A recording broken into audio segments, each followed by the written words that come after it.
we will start where we left. Lecture 2, Lesson 4, the Red Trap. We are talking about the Iron Master and his daughter Edla Wilmanson.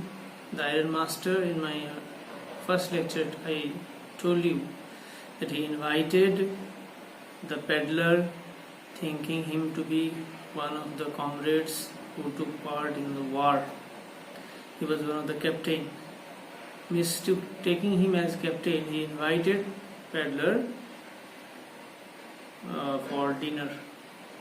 He invited him, he requested him to go along with him, but the peddler, he thought it was risky for him to accept the offer, and he firmly declined it and refused to go.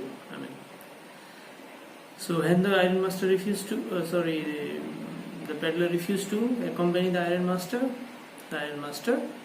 left for home alone. The Iron Master after reaching home, the Iron Master sent his daughter Edla Wilmanson to pursue, to convince, to request the peddler to come home.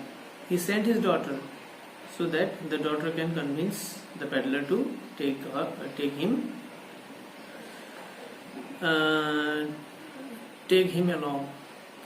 She spoke gently to him. Edla, the daughter of the Iron Master, spoke gently to the peddler.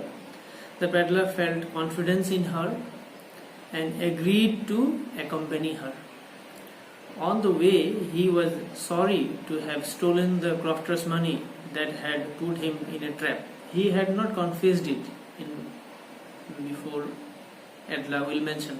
He was feeling sorry because for the first time he was getting love, affection, care and generosity from a person, from a lady. That's why he was feeling guilty for stealing those money of that poor crofter who used to sell milk, who owned a cow, sold milk in the dairy, and got money. And that particular amount of money was stolen by the peddler, and he was feeling guilty now. Now this was the gradual, rise of humanity in him. The Iron Master was happy to have his old regimental comrade under his roof. When the Iron Master saw that finally the daughter was successful in bringing the peddler at home, he thought the peddler to be one of his old regimental comrade who finally agreed to come to his house.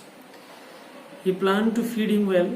The Iron Master planned to feed the comrade well and give him some respectable work. The servant cut the peddler's hair. The servant of the Iron Master came. He cut the peddler's hair, shaved him and bathed him. Had him bathed.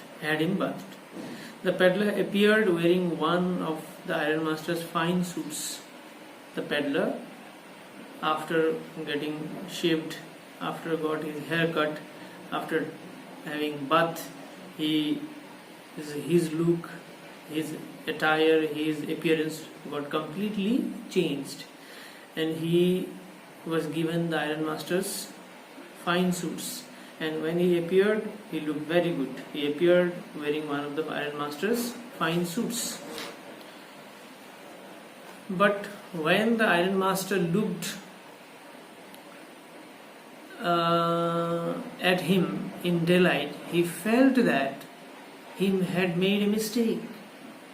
He had committed a mistake by taking him to be one of the old regimental comrade, a captain. The peddler was not Captain Stable.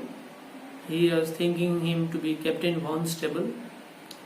He thought that the man had deceived him, although it was the request from the Iron Master and his daughter to bring the peddler home. Now he felt that peddler had deceived him. His appearance had been deceptive. He even thought of handing him to the sheriff, means police. Got it? One who looks after the law and order. The peddler said that he had not pretended to be what he was not. He did not try to be somebody else. He told initially he declined to come to the Iron Master. He had not been willing to go to Iron Master's house. He said he was not willing to come to him. But when he was willing to put on his rags, even then he was willing to put on his rags. He wanted to take off the Iron Master's clothes and wanted to wear his own clothes and leave. He also told the Iron Master that the world was a rat trap. Earlier he had thought of when he was stealing the money and he lost his way in the forest. Now he again thought that the whole world is a rat trap, and he confessed it and told it to the Iron Master. And he himself might one day be tempted by a big bait and get caught in the trap. And he also warned the Iron Master that he would be tempted in a bait and he would caught in a rat trap, in a trap. The Iron Master told him to leave at once. The Iron Master got angry at hearing the peddler's words, and he ordered him to leave at once. Adela did not like her father's behavior. She thought it was unfair to turn away the man whom they had invited. She wanted to have the joy of entertaining a homeless wanderer on Christmas Eve. She stopped the peddler and her father agreed to it finally. Adela served food to the peddler. He was given Christmas presents, which he thankfully received. Initially he wanted to go, he did not want to stay there, but because of the kind and generosity and politeness of Adela Wilmanson, the daughter of the Iron Master, finally the peddler decided to remain there and have food and go. So Adela told him that her father's, he was given Christmas presents, which he thankfully received.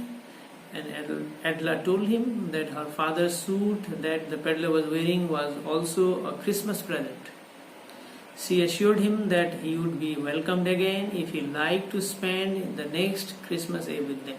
So she was even requesting to be their guest in the next, Christmas.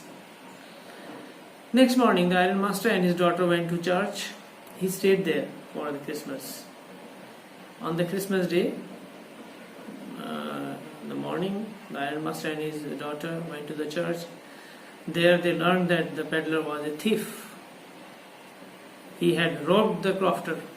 The Iron Master was sure that the peddler must have made away with their money and silver, their money and belongings. Adela was dejected, surprised, shocked. But when they reached home, they learned that the peddler had already left. But he had taken away nothing. On the other hand, he had left a Christmas present for Adela. Adela opened the present. It was a tiny rat trap. Adela was happy to see that the peddler had left the crofter's money behind. There was a letter also. So the money that he had stolen from that poor owner of a poor hut, that crofter, had been returned along with a piece of, a letter addressing Adela Wilmanson, the girl, the Iron Master's daughter, confessing his guilt. Understood? There was a letter also. It was addressed to Adela. He thanked her for her kindness. He wanted to repay her kindness. So he had left the crofter's money and had requested her to return it to the crofter. He said he had been raised to captain. That was why he could come out of the trap in which he had been caught. He signed the letter Captain von Stable and requested Adler to return the money to the crofter from whom he had stolen 30 kroner